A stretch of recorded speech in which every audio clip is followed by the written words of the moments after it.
Hello. Oh, welcome. Can you hear me? Yes. How are you? I'm fine. Very well. And you? Nice. Yeah, nice to meet you, man. Thanks for Nice to meet you agreeing too. to chat to me. Yeah, nice to meet you too. Where are you calling me from? I'm coming from London, Southeast London, so That's very nice. UK. I just moved. I moved here last week. I was in Central London for a year, and then North London for about a year and a half. So now I've kind of gone all the way through to hmm Southeast. Um, yeah. Are you in Poland? Yes, I'm in Poland. Wow. Sweet. What's the weather like in Poland at the moment? Let me see. It's sunny. Beginning of the spring. Yeah. Lovely. We Um, haven't seen much of it in the recent months, so I'm very relieved to finally see her here. yeah, I think we all are. Same in England because I'm my main job is I coach tennis. So hmm yeah, very much waiting for the sun to come back out after the winter. hmm Yeah. Definitely. Um, So that you can coach tennis not in the halls but also outside, yeah. benefiting from the fresh air finally. That's also the reason of longevity. That's the Ah, secret of longevity among well, others. I'm glad I'm doing something right already. Um, yeah, I mean, first thing I want to say, how do you pronounce your name? My name is properly pronounced Wacław Jan Kroczek. Great. Wacław Jan Kroczek. Yeah, very well. Very Yeah, well. close. Um, Yeah, I just thought maybe we could start just by, you telling me a bit about yourself, your background, and how you got into gerontology. Yeah, sure. So, uh, I have graduated from Medical University of Silesia in 2015. That would be a decade ago. Uh, Even during the time when I was still a student, I got interested in longevity and in extreme longevity tracking. That means human longevity tracking. I've always been curious of how old people can really get and whether their age is truly correct. You have to know that no other subject is as prone to mythology, intentional fraud, and falsehood as human longevity. Because in the early human settlements, the oldest living person in a village, the village patriarch or matriarch, was obviously born, had obviously been born before anyone else in in the neighborhood and in the community. And the individual could easily claim that they are 150 years old or even more. And anyone else, out of mere respect, would need to believe it because there was no chance to prove it. There was no chance to verify it. So, as part of respect for that individual, everyone had to believe they were so really old, which would eventually only elevate their status higher within the community.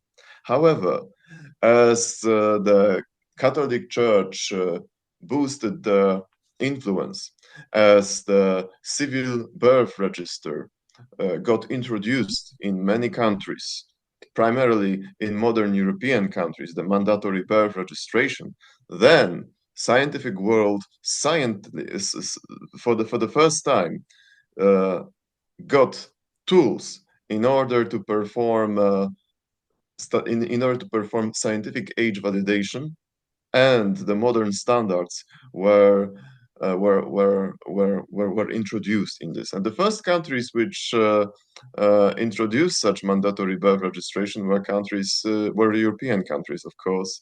We speak here about England, about Scandinavia, about Germany, and also about Poland, which, due to the dominant position of the Catholic Church, had mandatory birth registration introduced very early on. And so, thanks to that, The modern age scientific validation criteria include early life evidence, middle life evidence, and late life evidence. And it has always been my, uh, let me say so, my dream to have my country, to have my nation included in the world universal age validation system, including the longevity tracking, because as we could see, prior to year 2013, Poland was not represented in this research. Does it seem 2013 far ago? No, it's not so far ago. It's been only 12 years ago, if my brain works correctly, if I can do the correct math. Yeah. So just merely 12 years ago, there was no Poland included as part of the world age scientific validation system in the quest to track the world's oldest people. It's not been long ago at all. So this is a testament of how the science has developed. This is the testament of how the modern criteria have spread throughout the world and included modern countries such as Poland, inhabited by 14 million people, a middle-sized country in the heart of Europe. So this is an important breakthrough, and ever since that point, the gerontology research group, the institute I have the honor of leading, has spread its coverage on such territories as Eastern Europe, as Balkan countries, and Latin America. Latin America has only been added very recently. I would say that the introduction of Latin American countries and nations into the world age validation system happened as late as 2023 or 2022, something like that, Wow. where we Yeah. got to see uh, a boosted number of individual longevity validations from countries such as Argentina or Brazil. The Gerontology Research Group got its first correspondent in Brazil in 2015, and the first in Argentina in 2015 as well. But during these times, we got only individual case validation from these countries. There is a difference between individual case validation and the general national data coverage, naturally. So we could say that for countries such as Germany or Poland or Scandinavia, we are able to obtain the general country coverage. However, for countries such as Brazil, we are still in the phase of individual case validation. So the level of coverage naturally has to be progressed into a higher level. And this is something which inevitably will happen because unless there is a global mankind tragedy, science is in the process of constant development. And that's something very positive, which should not be hindered, but but supported, so that science can progress and develop even faster for the benefit of the whole mankind, for the benefit of the whole humanity. And my humble role in this process is to lead the gerontology research group, which is the oldest and the largest supercentenarian database in the world, started by our legendary founder, Dr. Leslie Stephen Coles himself, the coiner of supercentenarian research and the first person who has conducted autopsies on supercentenarians, who discovered that brain amyloidosis was one of the major reasons of deaths in the age group of 110 or more. His untimely passing in 2013 of pancreatic cancer left us very saddened. And it has indeed left many of us as orphans, because with the loss of such an esteemed head, this research could have collapsed. But fortunately, thanks to the role of my mentor and the previous director of Gerontology Research Group, Mr. Robert Young, and the wife of Dr. Coles, Natalie Coles, this research has survived. We have continued our our our our our task. We have continued our mission, and with Robert Young being also the director of the Guinness World Record, the senior gerontology consultant for the Guinness World Records, this research could have also been popularized in the general society in a way that would be easily understood by the society, and in a way from which the general society could draw some tangible conclusions in their own everyday's life, and apply to the guidelines on how to live long and healthy in their everyday's life. And since 2024, I've been president of the GRG Management Board. The institute currently consists of several dozens of correspondents spread throughout the world in countries such as USA, Canada, and Latin America, and also in European countries. Our latest additions were correspondents for countries such as Iceland and Estonia. And it was in due time, because in the very year we recruited our first GRG correspondent for such a remote and cold country as Estonia, this country has produced its very first supercentenarian in modern history. Oh, wow. So, so it's been a great event for this small Nordic nation. Uh, Almost unnoticed in the general society, yet very very significant, and that was Mrs. Tinuri, who was born in 1914. She passed away in the same year at the age of 110, and it's a breaking point for the demography of such a small nation, because the climate here is of great importance to living long. We haven't seen any people at the age of 116, living beyond 15th parallel before one special case. Normally, such age is observed in tropical region, in Mediterranean region, in the Caribbean region, in the southern region of Japan.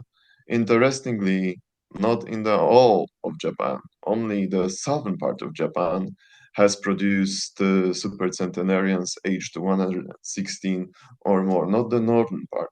So definitely, it leads us to believe that the climate factor is of very significant importance in surviving to extreme longevity.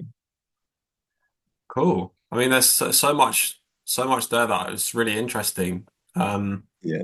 I mean, I remember that the first thing you were talking about in terms of the sort of the tribal aspect of people, the sort of leader of the tribe, sort of lying Yes, of about their course. age to be 150. It reminded me of in the Bible, I think in Genesis, I think Adam, it says that he lives to the age of 900 and something.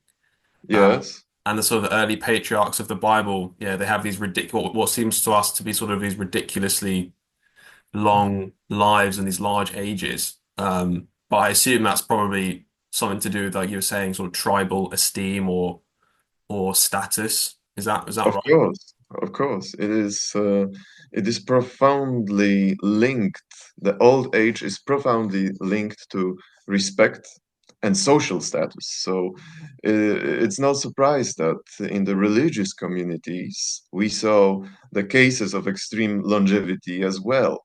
Adam was aged over 900, and there were several instances, several cases of other religious figures who lived to similar age, the highest of who was that of Methuselah, who lived beyond 900 as well. I don't remember how much exactly, but Methuselah was the very oldest of them all.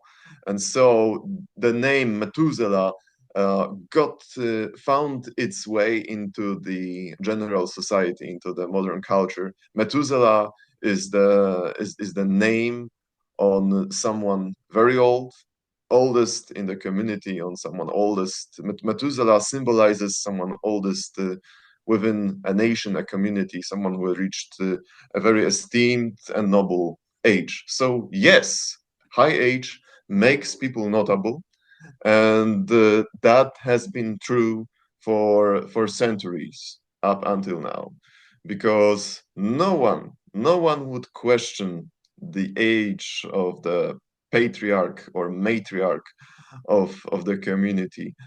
And when the patriarch or matriarch passed away, everyone mourned him or her and remembered about her.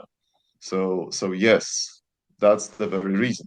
However, since science deals with evidence, it is the role of science to always question such instances, such cases of extreme longevity, and it is our role to validate, it is our role to establish what are the boundaries of human longevity, because we have only after we have determined what these boundaries are, we can draw correct conclusions. We can always draw some conclusions. However, if we base our research and conclusions on false data, then these conclusions won't be correct.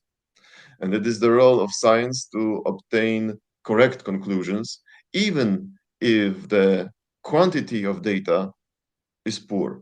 So sometimes the data quality is more important than the data quantity, because even from a smaller portion of data, we could obtain some real answers, some real conclusions, which we wouldn't be able to elaborate on an even larger portion of data, but including false cases. Hmm. And when I was younger in 2013, when I was working on Poland, there have been many cases of extreme longevity in my country, in Poland, of people aged 114, 115, 116 even. However, our research of me and my team have proven that all of these claims, that all of the claims of people at age 112 and 12 or more at the time were either impossible to validate or false. The difficulties in validation of these claims almost always were because of their places of birth. Because if someone was born in Ukraine, then we had to turn to the Ukrainian authorities in order to obtain their early life evidence. It's difficult yet doable, and we succeeded in several cases. However, when someone was born in Belarus, then, due to the political tensions, due to the current international situation, the cooperation with Belarus is very difficult, if not impossible in most instances.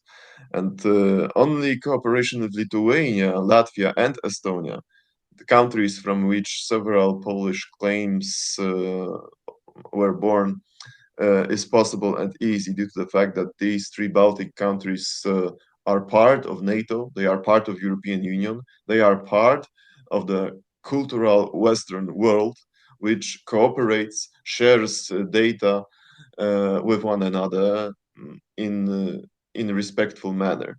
So in this case, this is very important. I can remember of a case of a man aged 110 from 2016 who had been born in Lithuania, but he was invalidated. It was proven, it was determined that he was not as old as he claimed. And for the first male supercentenarian in Poland, we had to wait till 2020.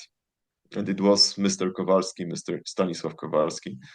So, yes, our research, what I am aiming to is that our research has proven that only we speak here about the years 2013, 2014, 2015, that only people aged 110 and 111 only uh, were proven as correct. And this is actually very consistent with the climate theory, that only the warm climate is beneficial for longevity. Only warm climate favors extreme longevity. Take Poland, for example. Poland is not the warmest country of them all. Our climate is cold, especially in the winter. We could have we have temperatures like -20, -30 in winter in Poland. So this climate causes the spread of illnesses is very easy. And if someone passes away of pneumonia at age 90 or 100, then in society it's not surprising at all. People say, oh, someone was very old, over 90 years old, and he or she passed away of pneumonia. Oh, yeah, it was their time. However, if the individual was to live in Mediterranean and no cold and not and what was not subject to cold weathers, then pneumonia wouldn't happen. As a result, the person would turn 100 or 105 or 110, and this explains why people in Mediterranean live longer. It's because of the climate. And yeah, Poland is a very cold country, and so people at age 110 and 111 were proven correct. So we got what I'm aiming to. We got results that we could expect, that we could have expected. That's the result we have got, Mm. and it's apart from the fact that the results were all checked and validated in the modern age validation criteria. These results were very trustworthy. They were exactly what we could have expected from a country as cold as Poland, even despite our quite a significant for Europe population of 40 million people. Mm. Yes, that's very interesting. I mean, it seems sort of intuitive in a way that if you lived in a warmer climate, that would be healthier for you. I think a lot of people would probably go, "Oh yeah, that makes sense." Um, but what other how could I say, what other factors play a role? For instance, obviously there must be a genetic factor or a kind of environmental factor, maybe other than sort of maybe the climate, but maybe obviously like you're saying the sort of the healthcare system of a country or even things going down to the kind of individual outlook or psychology of a person. Does that affect how long they live, sort of their mental state?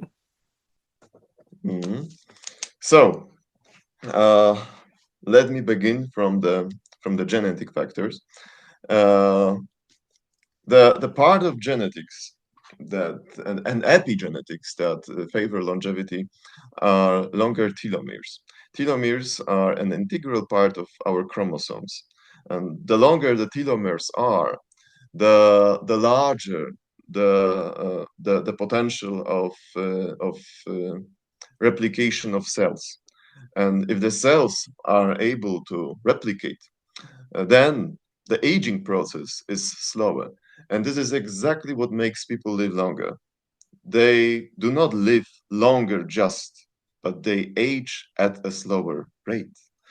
We all age, but those individuals who age at a slower rate, and it doesn't have to be so significant, you know. If people age at a slower rate by 10% or 15%, then their maximum lifespan, instead of 100, could become 110 or 115 in the most outstanding cases.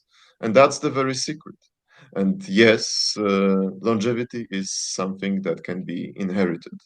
There is a several times higher possibility of encountering a pair of centenarians within within the same family as siblings than in a randomly chosen family from the society.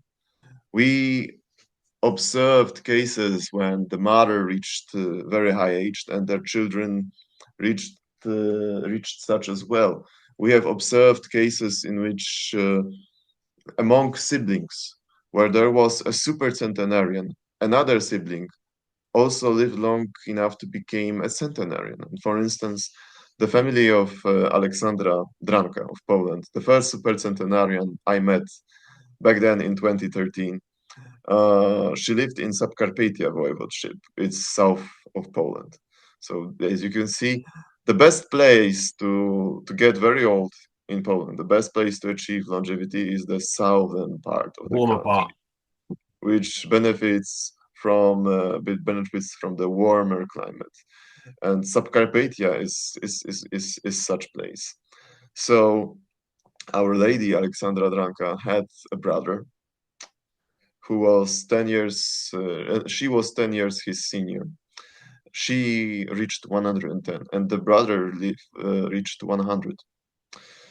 Another case, a lady from my own town, Stefania Zacharska, the oldest living resident of Tarnowskie Góry, the country of my birth, in Upper Silesia. She lived to be 109, almost 110, and she had not one, but two centenarian siblings, one reaching the age of 103 and the other reaching age 100. So yes, definitely it is linked within the family. However, family is not the only thing, uh, because we have absolutely no influence on our genetics. However, we have influence on the epigenetics, and epigenetics are all these factors that are modified during our lifetime. So, what can we modify? We can modify our diet. We can modify whether we live in what society we live, whether we live in a society which supports its members, or whether we live in society which does not do it. Those people who live in blue zones live in tightly, closely related communities that support one another, and with strong family ties, with strong family bonds, with their traditions, uh, and and diet based not based uh, on natural food mostly. And such a blue zone is found on the island of Sardinia. Not only Sardinia is famous of its blue zone, but it's also famous from the fact that males in Sardinia, more males reach age 100 in comparison to females than in other parts. If the ratio is 1 to 6, one male centenarian to every 6 female centenarian, then in Sardinia we actually observe the 1 to 2 ratio. So one male supercentenarian for every 2 female centenarians. So this is something significant, and this is very interesting. What factors are behind such observation? Another blue zones can be observed in Loma Linda, California, in Icaria, Greece, in Costa Rica, but that of Sardinia is especially significant because of the male-female centenarian ratio, and this is proven. This is validated. This is verified because of the fact that in Sardinia we can check everyone's birth records. We can check everyone's baptismal records to prove the authenticity of their ages.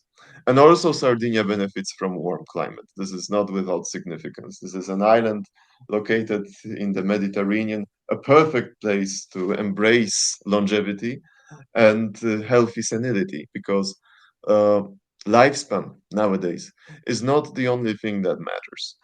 Perhaps the most important factor that matters nowadays for economics, for demographics, is the health span, meaning the number of years we can spend in reasonable health, in independence. In this is the number of years we are not suffering from any chronic illness, and we are not dependent from anyone. So, for modern societies and for the governments, it is very important to have societies with the highest as possible health span in order for the country's economy to thrive, because it is because of the demographics. And in the modern societies, we observe the trends in which the elderly uh, societies share in the general society grows larger and larger. Then the activization of the oldest old by whatever means, by third age universities, by some forms and sorts of employment of seniors, is very, very beneficial from the pensioner system for the social security. So economics are very interested in longevity research, because apart from lifespan, there is also the health span that gets prolonged in these countries. And of course, health system is very important, and that is why longevity is more frequently observed in rich countries, not necessarily in the developing countries, even despite these countries benefiting from the climate factor.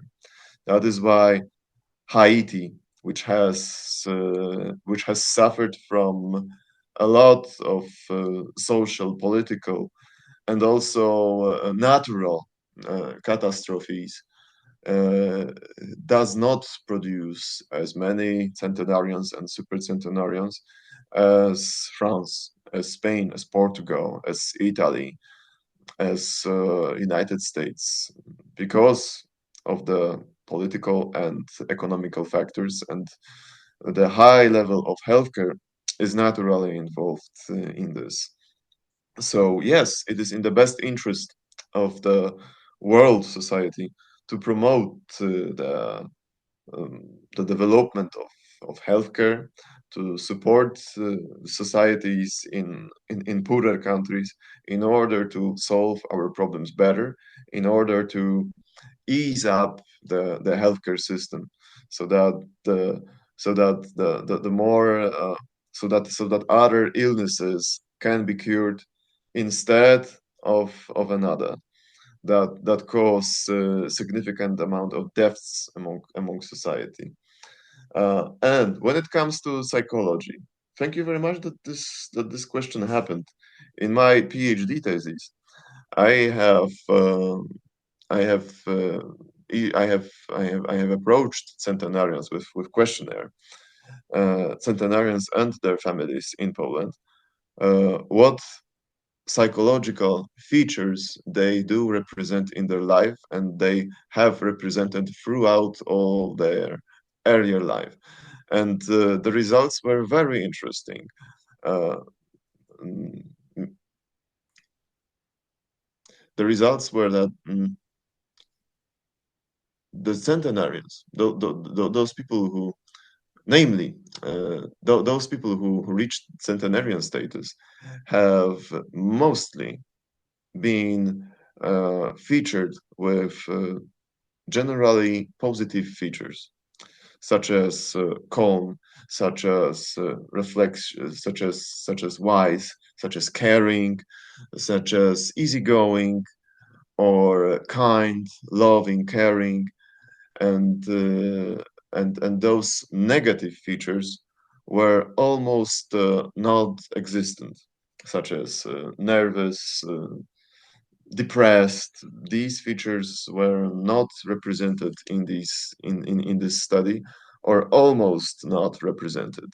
So what is the conclusion? The conclusion is that positive emotions um, do favor longevity, and stress, anxiety, anger is what does not favor longevity. We don't live long if we are angry. We don't live long if we envy someone. We don't live long if we are in chronic stress. My mentor has dedicated her studies into stress, and her research independently from mine proves that stress is the silent killer. Not only it can cause cardiac illnesses, but also stress is indirectly um, responsible for the development of cancer. So if not, even if you have longevity genes, you could die earlier on because of cardiovascular diseases or cancer. And cardiovascular diseases and cancer are the most frequent causes of deaths in the old age. So yes, this is very trustworthy result, and easier said than done. To relieve stress is very important, and such social programs and campaigns on how to relieve stress, on how to break free from this ever stressful society is very important. Hmm. So it seems that any given society should has sort of has a duty to kind of take care of their people, their citizens, not only physically but also sort of spiritually, mentally, and that's in the best interest of everyone because people will live longer, they'll be happier, they won't be as reliant upon kind of maybe healthcare systems if they're living longer but they're also healthier. Um, then that's better for the sort of society in lots of different ways. Um, Yes, definitely. Yes, definitely. And it has already happened. And as a very nice example, I would say uh, animal therapy, which some hospitals have introduced for the children. They can invite a little doggy to the hospital, and the children who have contact with animals, who bring so much laughter, joy, and positive emotions, does this does help in their treatment. And it has been many studies have been done in this respect as well, and the results are very the results are very heartwarming, and bring us hope that this is the correct way to this is the correct way to help treat these diseases, and not only in the general medicine but also in dentistry. There has been several instances of dental cabinets in which the introduction of animals helped to relieve the stress of patients. And thanks to that, several pieces of treatment could have been conducted, which could otherwise have not been conducted because of too high stress that disabled the cooperation between the doctor and the patient. So yes, I'm all into relieving stress, and my experience of studying longevity and health among centenarians only gives more evidence to how important this is. hmm. That's beautiful in a way. I mean, I love animals, and animals have been really important for me in my life in terms of my overall well-being. And obviously, we talked about the link between kind of well-being and longevity. So it makes sense that the more kind of, I suppose, just the more love and the more animal kind of time you have in your life, obviously you'll feel better, because I suppose we are, we forget, but we are animals, and so. Um, you know, it sort of makes sense in a way that we should have contact with other animals. We all share this world together, we all share this space. So the more we can sort of you almost get along with each other and spend time with each other, that has a net positive effect. Um, Yes, yeah, I really like that. yes, of course. Yeah. It doesn't necessarily need to be animals. It could be plants. It could be Mm. it could be giving your time to any other passion, because that's one more secret of longevity. Those centenarians and supercentenarians we have encountered and met have dedicated significant parts of their lives into their passion. Someone, someone, especially women, enjoy knitting. Someone enjoys reading books, and someone else enjoys science. We could see an example of a guy named Alexander Imich, who was born in Poland and passed away in the United States of America. And his passion was parapsychology and chemistry and journeys. And till very long age, until his health allowed, he would visit many different countries. He would write many books. He was a man of science, and this dedication to science in his case kept him going. For someone else, it could be art. We had many instances of centenarians in Poland who would play piano. The example, Wanda Szajowska, born in 1911, passed away in 2022 in Kraków, Lesser Poland Voivodeship. The last piano concert she gave was on the very day of her 111th birthday, her last birthday. She played piano until the very end. She she may have she may have been the oldest active pianist in the world in history. Uh, any other case of a pianist at age 110 was Alice Herz-Sommer of Czech Republic, who passed away in the USA. He was of she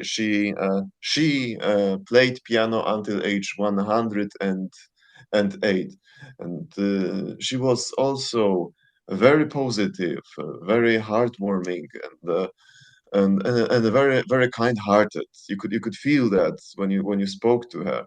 I have in my memory many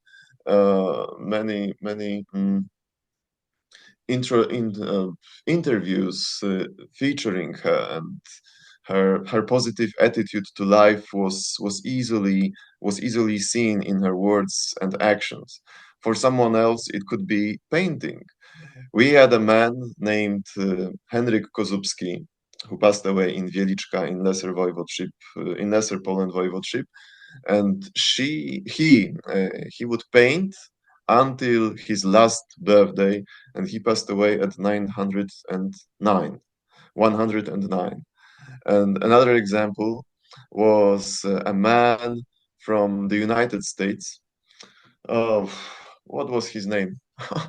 I forgot his name. The first man who reached the age of 112, who Mm. was a painter as well. I very regret that I forgot his name. Okay.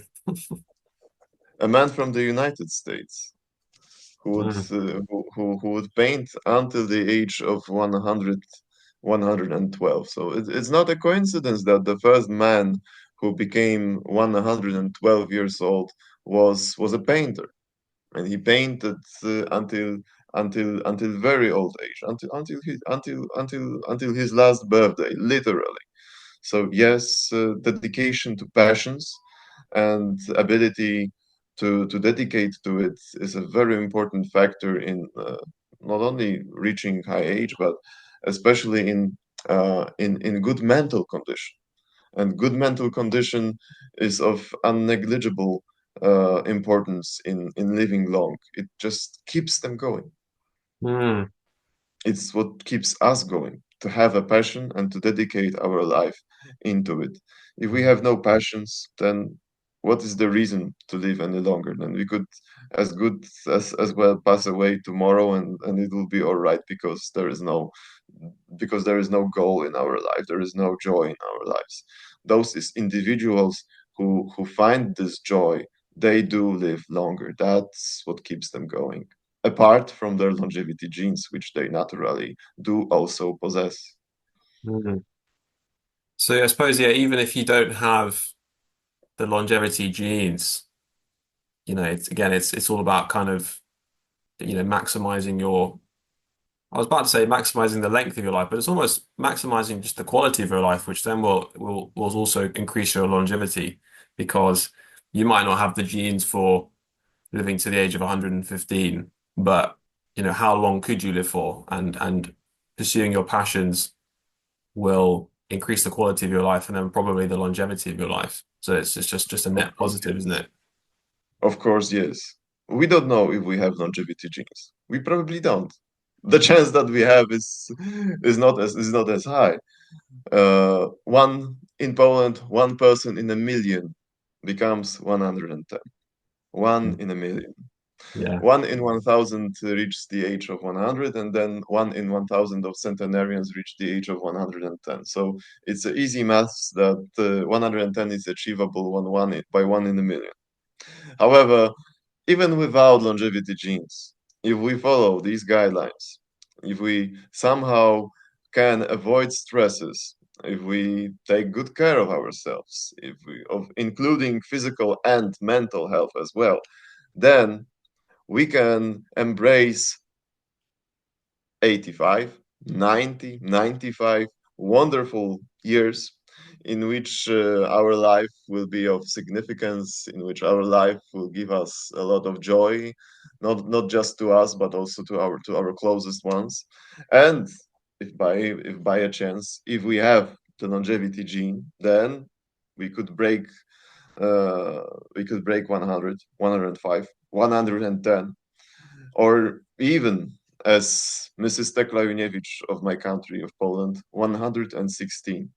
And there's one special case of a person who, despite living in cold climates, broke the barrier of 116, happened of all places in my country, in Poland. The first person who reached the age of 116 living north of the 55th of the 50th parallel. We can imagine. uh, I don't have the globe, but yeah, I could use that. I could use that. So let's imagine this is the planet Earth. And here we have 55th parallel, north of which the climate is very cold. Here we have the North Pole. So the first person who lived beyond the 50th parallel was a Polish lady, a lady in Poland, of all places. That's something that makes me very very happy, because it was someone very close to me, someone I could drive by my car 30 minutes to visit, interview, and spend my time with. uh, and her life was very usual, very usual. She had two daughters. She was a wife.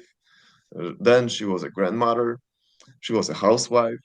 But she had been born in Ukraine. So in her case, our cooperation with Ukrainian authorities gave us the necessary evidence to validate her claim.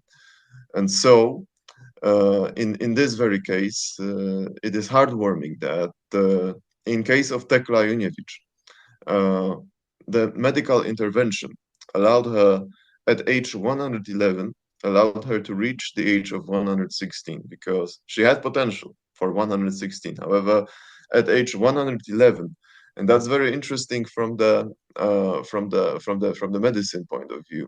At age 111, she fell sick of she fell sick, and it was mm, oh my gosh, let me check the name Okay. because I want to be as precise as I can be.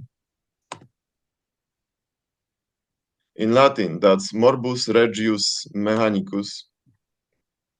In English, that would be mechanical jaundice.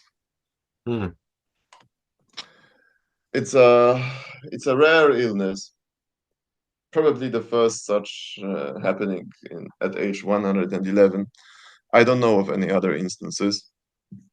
However, Mrs. Tekla was successfully qualified for the non-invasive, minimally invasive treatment, the treatment which was a life-saving surgery. And not only she made full recovery at age 111, but also she lived 5 more years, reaching the age of 116, eclipsing the lifespan of 116 and breaking the unthinkable barrier of becoming the first person aged 116 living north of the 50th parallel in the northern hemisphere. That's the achievement. That's really some achievement few are aware of, but we are, and that's very heartwarming. It means that that our lifespan does increase, and not just the lifespan, but also the health span. Because in Mrs. Tekla's case, which should be a model to follow, a pattern to follow, her health span was very long. She was walking at the age of 110. She was communicating until her last birthday. She had good appetite. She had good memory, and she was fairly independent. She was completely independent until the age of 103. So that's very significant, and that's what interesting economics wise, from the Hmm. economics point of view. So these secrets and these patterns of living a good life should be promoted by the society. They should be promoted by authorities in order for our economy to thrive, in order for our society to be happier and healthier. Hmm. Yeah, I have so many questions, but I mean, one thing I've wondered throughout the videos, who's the lady in the picture with you behind you on the wall? Oh yes, the lady in the picture behind me on the wall, that would be that's a token of remembrance. That's Emma Morano. Emma Morano is the last surviving person born in 1800s. 1800s. Wow. She was born on November 13th, 1899, and she lived in Italy, in Verbania, Italy, on Lago Maggiore. And this picture was taken in 2014 when she was 114 years old. She would turn 115.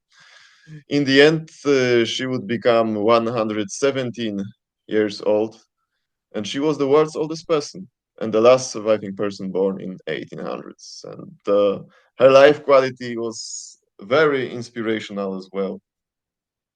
She never suffered from any chronic disease. She never suffered from any uh, dementia or her memory, her lucidity was I'm searching for the correct word, was one unaffected, was unaffected by age, completely unaffected. Hmm. So where is her secret? We we all we all ask ourselves, where is her secret? And the scientists do conduct this research, including people from my institute, which during the times of Dr. Coles they did so, and they continue this research nowadays. They visit supercentenarians and collect blood samples for scientific research in laboratories. And for instance, the former world's oldest person, Maria Branias Morera, was included in this research, and some initial results included that the cells found in the large intestine tissue found resemble the cells of a very young individual. So for some reason, these cells in large intestine have not been affected by the aging process in her case. But that's that's that's something scientists have never haven't I'm looking for the correct word, haven't expected to find, but more research is not really necessary, and we are very lucky to live in modern times, so that we have the chance to embrace these results and perhaps even apply the results of this research in our lives as well, Mm, which will probably result in the quality of our lives better than ever before. That's very beneficial for our society, mm, and only our generation can benefit from. yeah. So maybe the key to immortality lies in the intestine. Who knows?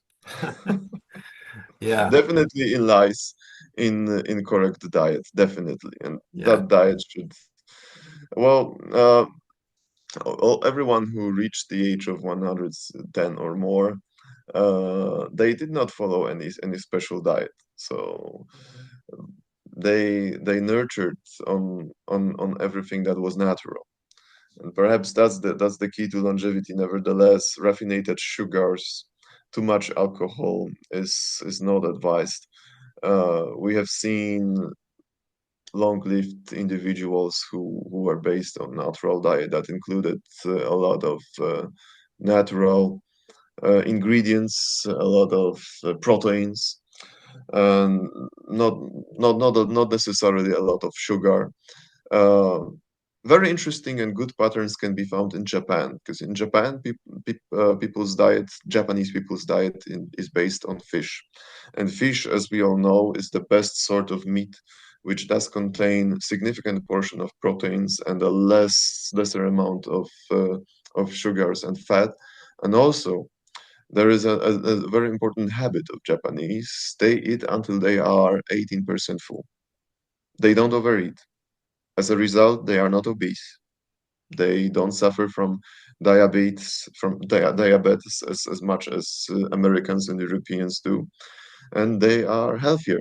But it is just the matter of not overeating. It is the matter of eating healthily, and uh, and it is the matter of includes of introduction natural ingredients and natural food in their diet, and Japanese do follow this pattern. As a result, we see that the number of centenarians in Japan has exceeded 70,000 last year, whoa, and this equals the number of centenarians in the USA.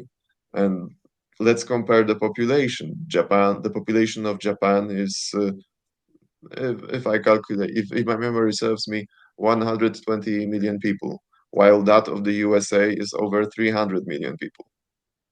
So you could see how in this demographical competition, how very much the Japanese population advantage is when compared to that of the USA.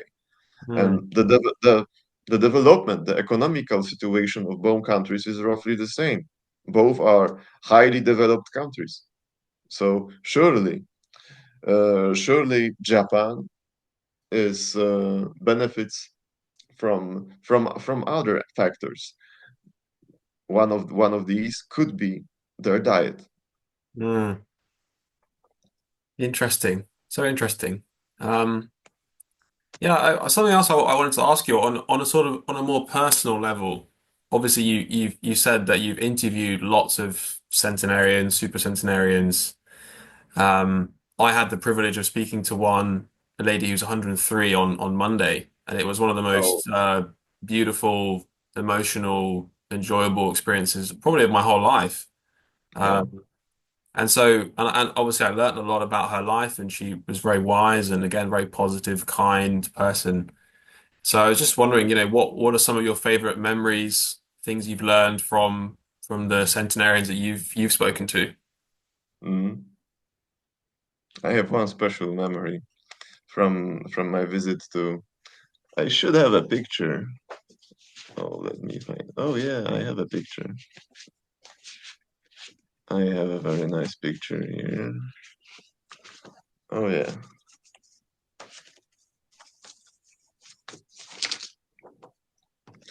That picture was taken 10 years ago, almost 10 years ago, and with the oldest living person in Poland in that time. Her name was Jadwiga Szubartowicz, born in 1905.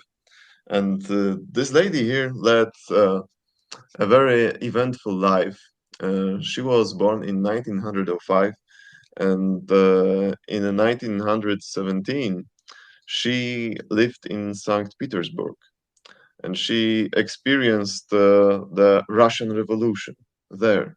She had a memory of, uh, of, of, of, of what the Russian Revolution was like. And she said that was a horrible experience to see so much of violence and unrest in society. And her life story, her life motive was very inspiring for me. At the birthday of at her on the day of her 110th birthday, she said something like this, uh, that it is very important in your life to always educate and perfect oneself. It is important not to give in to stress, not to give in to sadness. That's what she said on the day of her 110th birthday. I have it recorded on my phone. And with the help of good, break all the evil. So she was not indifferent. She was not indifferent on someone else's misery, and that's very important. Never be indifferent. Always help one another. Do the slightest thing, but in order to help your own situation and someone else's, because in the end, in this world, there are only we the people, and we can only count on other people around. Hmm. Yeah, that's a beautiful message. Um, yeah, it's actually Imagine the clearness of her mind at that age to yeah. say such message. It could be understood as her final message to the world, spoken on the day of her 110th birthday, Hmm. which alone places her in the history of longevity. Not not merely the Polish history of longevity, but also the world history of longevity, as there has only been about roughly about 5,000 people in the mankind history who eclipsed the lifespan of 110. Hmm. And did you say you have a recording of the interview? Did you film it? Yes, Wow. Did you release it anywhere? Do you still have it? yes, I do. I can send it to you. Yeah, that'd be amazing. I mean, yeah, I think obviously I filmed an interview with this lady on Monday, and I think Mm, I will be asking permission of her when I next see her if I can sort of put it out because there's yeah, so many beautiful moments and such a rich experience that if it almost feels I'm sort of torn because it felt so precious that I feel that almost would it be wrong to share it, but then I also think because it's so precious and beautiful, that almost means I should share it. you Um, should. so yeah, I mean, if you wanted to send me that, I'd be happy to sort of put it out. But and one thing I was going to say is that the lady I spoke to on Monday, she gave me a very similar message. She kind of said she kind of distilled her philosophy, I suppose, into saying that in life you have to see the good in people, not and try to sort of forgive the bad. You know, she's always said just you have to look for the good in people always. And I thought that was very wise. I've heard that before, but I think it was very important for me to be reminded of that. You know, Yes. um, yeah, that's great. Whose whose else's example is more convincing than that of someone who survived such a long time and retained, despite all the hardship they've been through, retained their positive attitude towards life, even despite the fact that, and it's obvious as well for them, that they are in the epilogue of their lives, that their life inevitably comes to an end, that this is the final chapter. And it's very inspiring to see that these individuals are very well uh, prepared for the inevitable. And they are not afraid of saying farewell to this world. And if they believe so, and many of them do, entering a new chapter. That's another story. But I also conducted this research on the inevitable, and 95% of my respondents were people who were uh, decently religious, who decently had faith into that our um, mm, that our existence on this planet is not the only existence, that there is something beyond. And in my observations, this must have given them hope.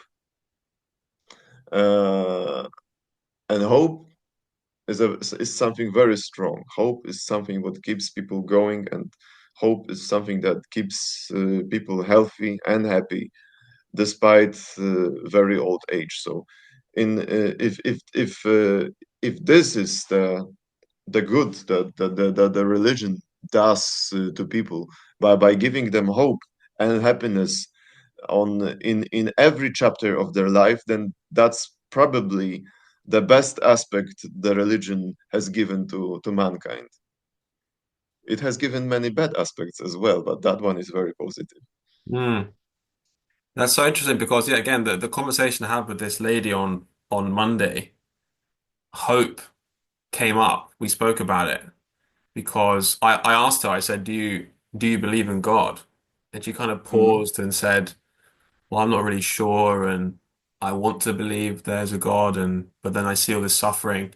And then she asked me what I thought, and I said, well, I hope there's a God. I hope that there is, ultimately justice and goodness mhm, and uh and kind of true transcendent love, I suppose. And then she mhm, said, yes, hope. That's the word. That's the word I would use to describe it.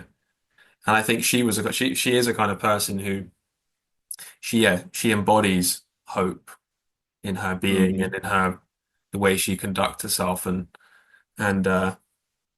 yeah, I suppose religion does give that to a lot of people. It's kind of the ultimate hope, isn't it? It's a transcendent hope that this is all for something. There is a not only is there a kind of purpose to existence, but that there is a positive purpose. There is an ultimately good purpose which exists.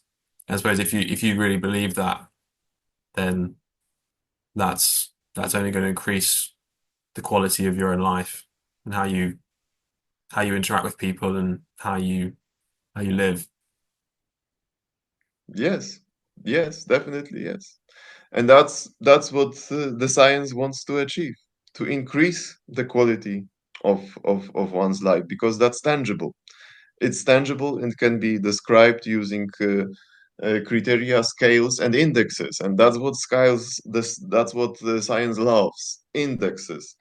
And if we speak of indexes, it's very interesting that those who reach the age of 100 and 110 are many times characterized with satisfactory uh, geriatric health indexes, and something that perhaps many males would be interested to listen, that male's body is able to endure and achieve a higher independence, a higher index of ADL scale, of Bartel scale, for instance, because of several reasons.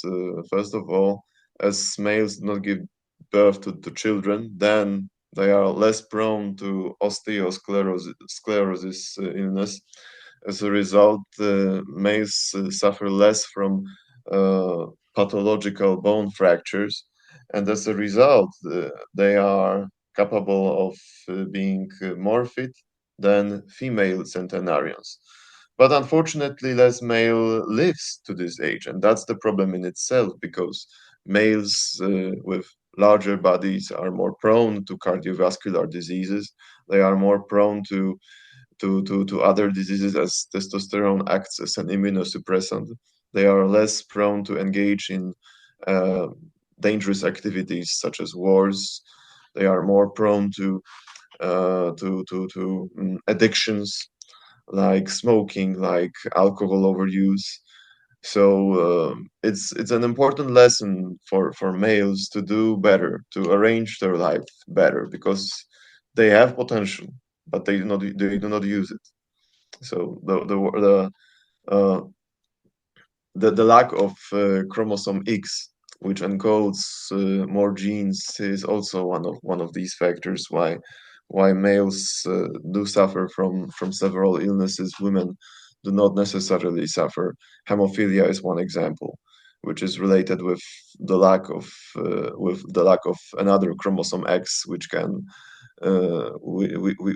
make the illness not present in case of a woman. If it's very difficult for a woman to get hemophilia, it would require both X chromosome to be ill, to be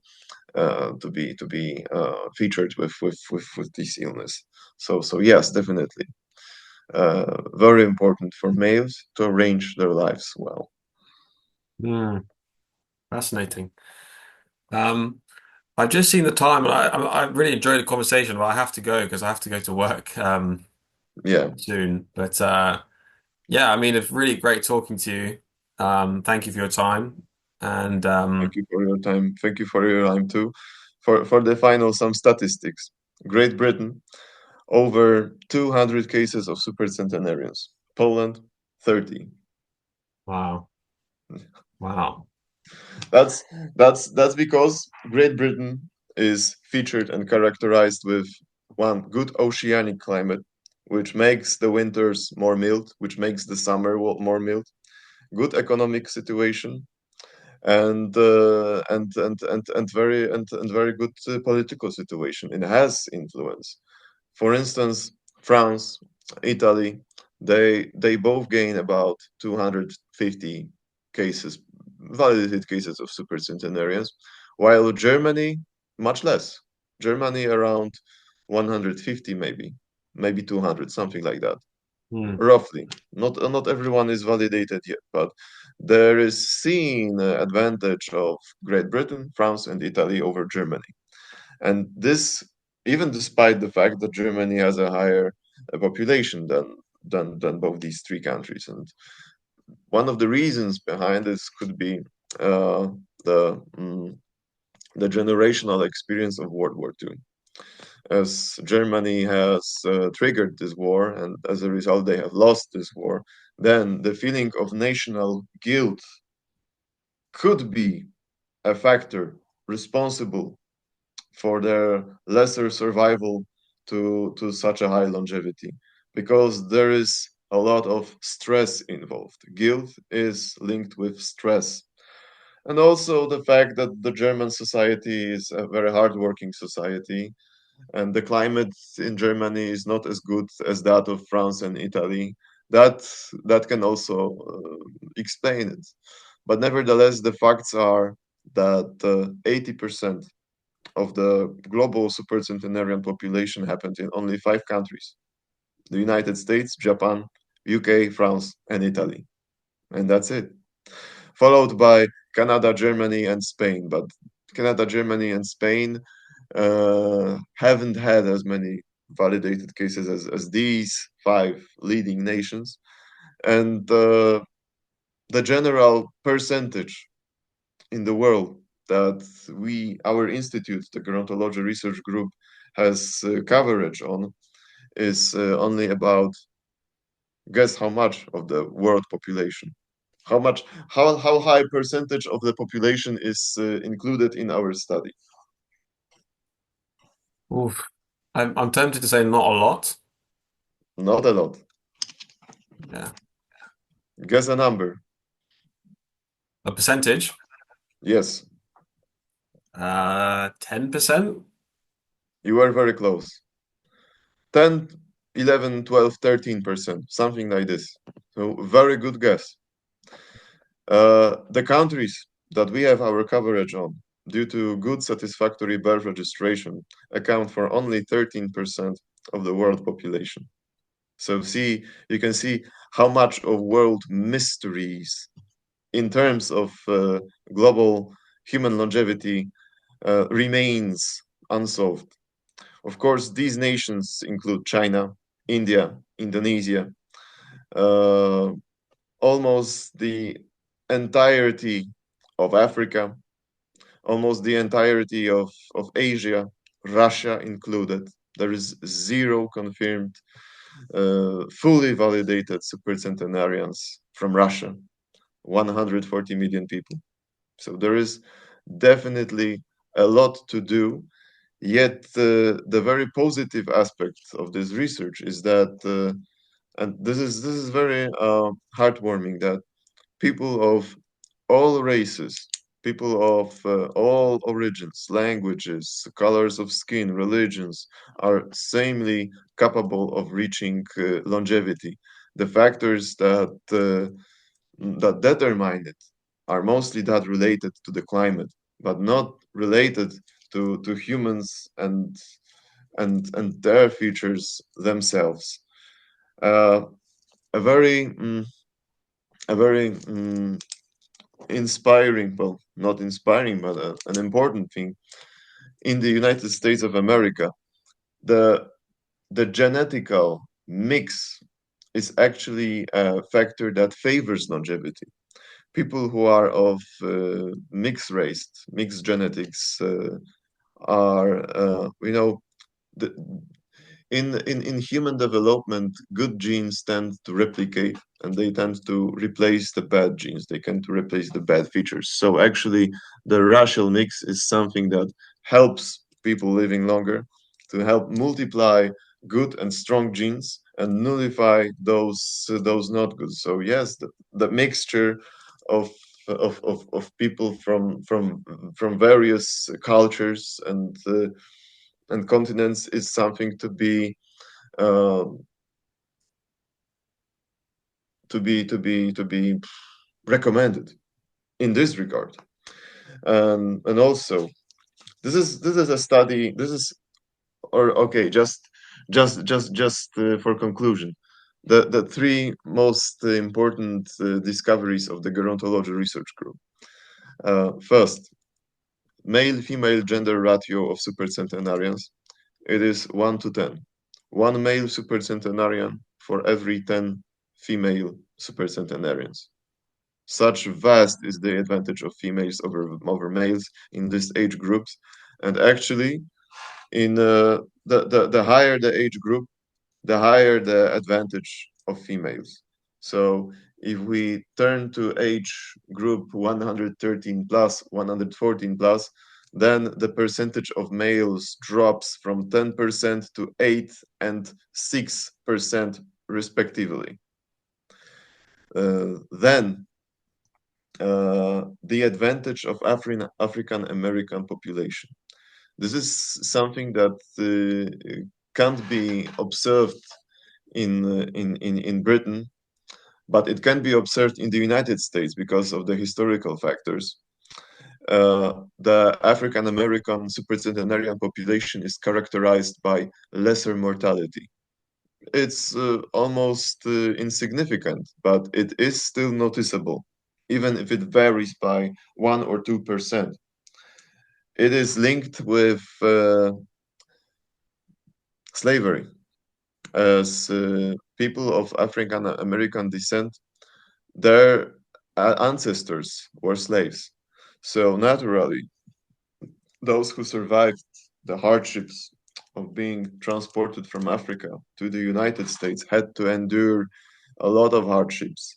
They had to endure long travel through the ocean, living in very poor conditions. As a result, only the strongest of individuals survived into becoming parents. So that's slavery actually was the secret, while African American nowadays are better in longevity, in longevity factors than the population of white Americans of European descent. Mm. Interesting.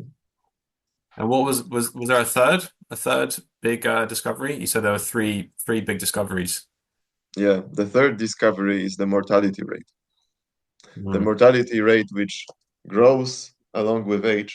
However, then at the age of 115, we observe a peak of mortality. And beyond this peak, the mortality suddenly tends to drop. Mm. Then it grows to 100%, but then the amount of cases, the amount of people who achieved this age was so small that the graph becomes crazy.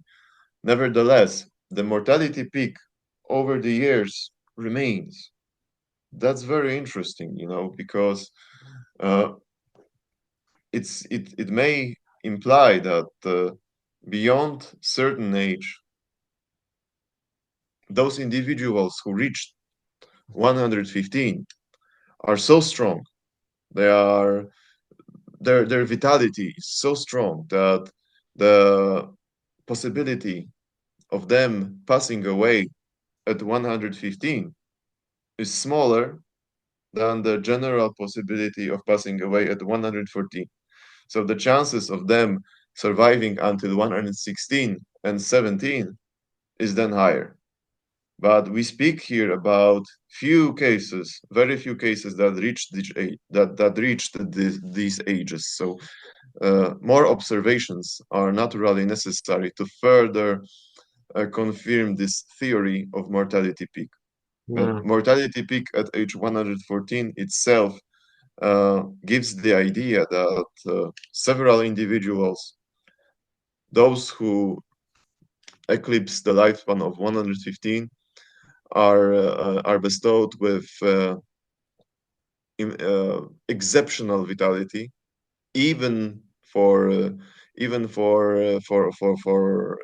supercentenarians, and I would postulate to name this population group as supercentenarians because their demographical analysis and the factors that determine their survival to 115 are of special importance to science. So this population should be defined as something else. And as people at age 105 are called semi-supercentenarians, at age 110 or more are called supercentenarians, then, in my opinion, individuals who are age 115 or more should be called great supercentenarians to further imply their special status and importance for this research, demography-wise, medicine-wise, and genetics-wise. And yeah, for the final thing, uh, my institute, the Gerontology Research Group, I would like to use this opportunity to praise the team I've been cooperating with for the last 15 years. They are people who have always been scientists dedicated to non-profit research, non-profit for the general society's benefit. And as long as we are, this will remain so, because supercentenarian families, those who spend their life with these very old individuals, they they dedicate much of their life in order for the benefit of their oldest, the parents and grandparents. If a parent is 110, then the child is often 90, and the child is often too old themselves. The children are too old themselves to properly care for their parents. So this this often falls on grandchildren who are often aged 70.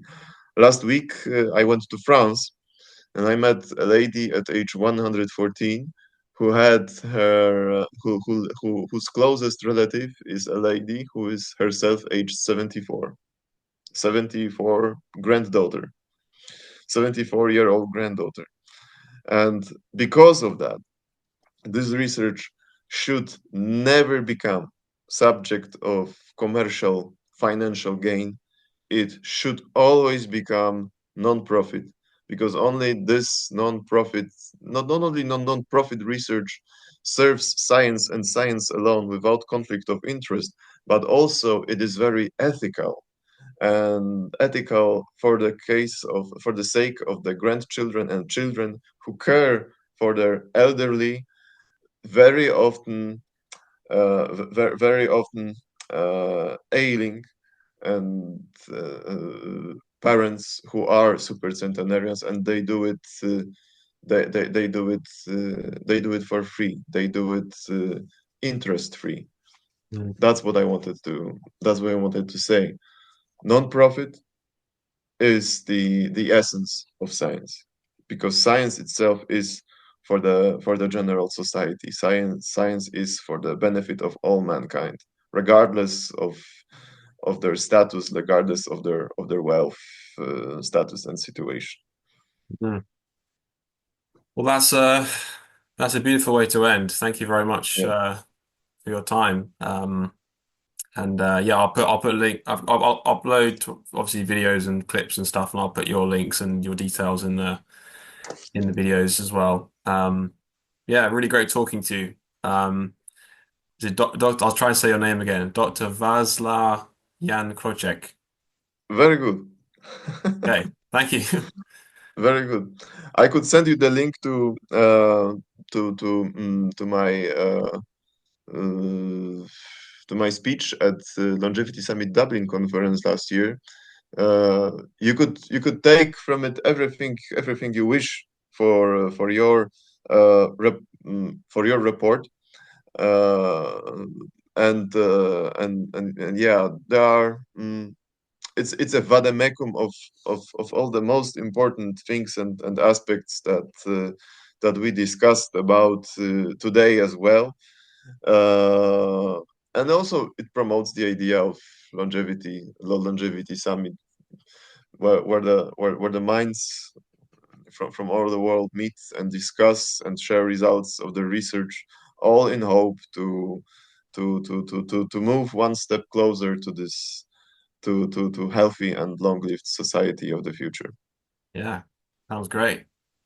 Thank you very much. Hope you have a good rest of your day. Thank you very much. Have a good the rest of your day as well, and I and good luck in your work. Thank you very much for the time you dedicated to me today. Thank you All very right, thank very you. You're much. I welcome. truly appreciate it. You're welcome.